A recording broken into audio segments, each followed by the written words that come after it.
Hello everyone. आज का हमारा टॉपिक है वर्ण व्यवस्था। आज हम हिंदी के वर्ण व्यवस्था का चैप्टर शुरू करेंगे। इसमें सबसे पहले क्या है, वर्ण विचार और उच्चारण। वर्ण भाषा की लघुत्तम इकाई है। क्या है? भाषा की लघुत्तम इकाई है। वर्णों के परस्पर मिलने से शब्द बनते हैं। जब हम वर्णों को मिलाते हैं तो उनसे क्या बनता है? शब्द।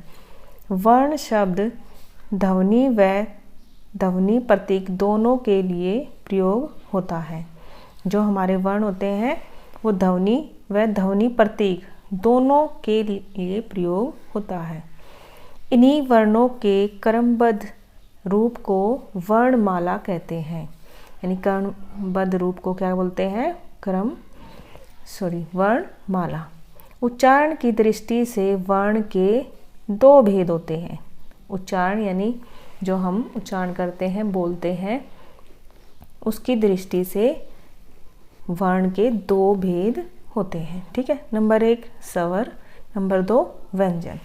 स्वर और व्यंजन दो प्रकार के होते हैं ये। पहला है स्वर।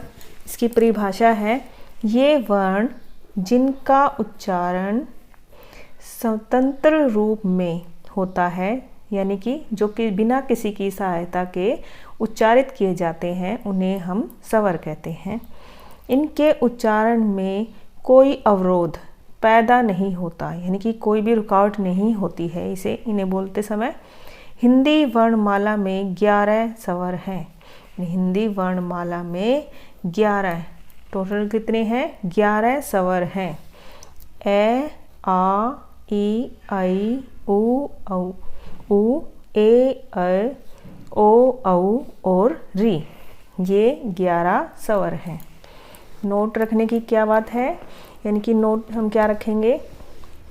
जो हमारी इम्पोर्टेंट चीज़ है, मतलब याद रखने योग्य बात है, ऋषि। देखो, ऋषि यानी री का उच्चारण री यानी रे पे छोटी की मात्रा के समान होता है। री का उच्चारण री के ही समान होता है। परंतु अन्य स्वरों की भांति जैसे हमारी ये और अन्य स्वर है ना, उसी की भांति इसकी भी मात्रा होती है। अतः इसे स्वर में ही गिना जाता है। इसका प्रयोग भी तत्सम शब्दों में ही होता है, जैसे ऋण, ऋतु, ऋषि, ऋजु आदि। देवनागरी वर्णमाला में अंगय और अणय को भी स्वरों के साथ लिखा जाता है। जैसे हम जब स्वर लिखते हैं तो लास्ट में हम ये अंगय और अणय का भी प्रयोग करते हैं। ठीक है। इन दोनों को क्रमशः अनुस्वार, यानी कि हम शब्द लिखते हैं उसके ऊपर एक बिंदी लगाते हैं उसके रूप में, तथा विसर्ग, जब हम विसर्ग दो बिंदी जब हम शब्द लिखते हैं उसके लास्ट में ऐसे दो बिंदी लगाते हैं, उनको हम विसर्ग बोलते हैं, के रूप में अभिव्यक्त करते हैं। ठीक है। अनुस्वार का उच्चारण कैसे होता है? नासिका से होता है। अनुस्वार का उच्चारण किससे होता है? नासिका से। यथा अंग, अंक, गंगा, कंघा आदि।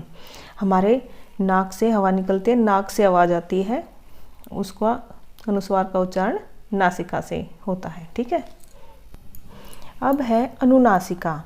अनुनासिका का उच्चारण कैसे होता है? नासिका व मुख दोनों से होता है। ठीक है। अनुनासिका का उच्चारण नासिका और मुख दोनों से होता है।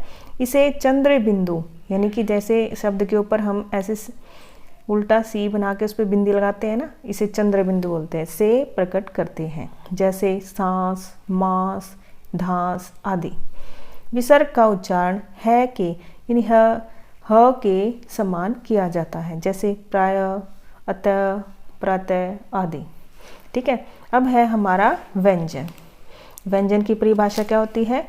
इनके उच्चारण में स्वरों की सहायता ली जाती है। देखो, स्वर बिना किसी की सहायता के उच्चारित किए जाते हैं और व्यंजन जो होते हैं हमारे स्वर की सहायता से उनका उच्चारण किया जाता है। ये स्वरों के बिना उच्चारित ही नहीं होते हैं, यानी कि स्वरों की सहायता इनको चाहिए ही होती है। देवनागरी वर्णमाला में कुल 33 व्यंजन हैं। टोटल कितने हैं? 33। और स्वर कितने होते हैं? 11।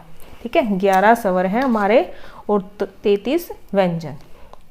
देखिए वे कौन से हैं? स्पर्श व्यंजन क ख ग घ ng, इस तरीके से हमारे म तक है। ठीक है, और अंतस्थ व्यंजन, अंतस्थ व्यंजन होते हैं हमारे य र ल व। अब ये जो हमारा यहाँ पे ये मैंने चिन्ह लगा रखे हैं, ये हल चिन्ह होता है। ठीक है, ये इसका मतलब ये है कि इनके अंदर स्वर नहीं है, ये बिना स्वर के हैं। ठीक है, स्वर अगर स्वर हम ये लिखते हैं, जैसे हमने ये लिखा है, इसका मतलब होता है कि इसके अंदर स्वर भी है। ठीक है, और हलंत लगा हुआ है तो ये व्यंजन है। ठीक है, यानी कि ये बिना स्वर के लिखा हुआ है। ठीक है, उषम व्यंजन श से ह। इसके अतिरिक्त संयुक्त व्यंजन भी होते हैं, जैसे अक्षय त्रय ज्ञ श्रेय। ठीक है, अब हमारी नोट क्या है? नोट क्या है जो हमें याद रखना है? याद रखने योग्य बातें क्या हैं? जैसे अड़ और ढ हिंदी में विकसित व्यंजन है, विकसित व्यंजन है ये। ठीक है, और ज और फ आगत वर्ण है। जय के नीचे नुक्ता लगा हुआ है और फ के नीचे भी नुक्ता लगा हुआ है, ये हमारे आगत वर्ण है, यानी कि दूसरी भाषा से लिए हुए वर्ण हैं, जैसे जो अरबी और फारसी से हिंदी में आए हैं। ठीक है, ये हमारे गेस्ट हैं। और अणे अंगे और डे और ढ का समतर्थ प्रयोग नहीं होता है। इसका मतलब क्या है? इनसे कोई शब्द शुरू नहीं होता। ये शब्दों के बीच में आ सकते हैं, बाद में आ सकते हैं, पर इनसे शब्द शुरू नहीं होते हैं। और नेक्स्ट है हमारा स्वर रहित व्यंजन के साथ हल, यानी कि इस चिन्ह का प्रयोग किया जाता है। यानी कि शब्द के नीचे जो ऐसे कोमा लगा हुआ होता है हल जैसा, उसे हम हल चिन्ह बोलते हैं। उसकी शेप कैसी होती है? हल जैसी ही होती है। ठीक है, यथा जैसे क छ ज झ द, इनके नीचे जो ये लगा हुआ है कोमा, ये क्या है? हल चिन्ह है। अब अक्षय त्रय ज्ञ श्रेय ये दो व्यंजनों से मिलकर बने होते हैं, यानी कि इनको दो व्यंजनों को जोड़ने से जो शब्द मिलते हैं उन्हें संयुक्त व्यंजन बोलते हैं। और ये हमारे चारों कैसे हैं? संयुक्त व्यंजन है। जैसे ये हमारा क्षय, क्षय किससे मिला हुआ है?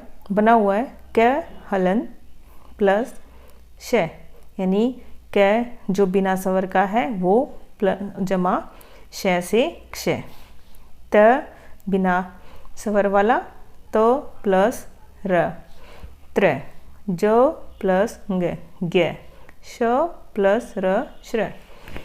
हिंदी में ज्ञ का उच्चारण जो हमारा आधा ग यानी कि बिना स्वर का ग और य से बोल के, यानी ग से ज्ञ का उच्चारण ग तथा संस्कृत में ज के रूप में होता है। ठीक है, आज हम इस वीडियो में इतना ही पढ़ेंगे। नेक्स्ट वीडियो में हम इनके जो प्रकार हैं, स्वर और व्यंजन के भेद हैं, वो पढ़ेंगे। और अभी तक इनके अंदर आपको अगर कोई कठिनाई हो या कोई समस्या है तो वो आप प्लीज़ कमेंट करें। मेरी वीडियो अच्छी लगी हो तो प्लीज़ लाइक करें, और मेरे चैनल पर फर्स्ट टाइम आए हैं तो चैनल को सब्सक्राइब करें। अब से हम व्याकरण का हर एक पाठ जो है, हर एक लेसन है, वो कंप्लीट इसके अंदर पढ़ाएंगे। और अगर आप कोई और एडवाइस देना चाहते हैं, सलाह देना चाहते हैं, तो वो भी आप कमेंट कर सकते हैं। और thank you for watching, bye.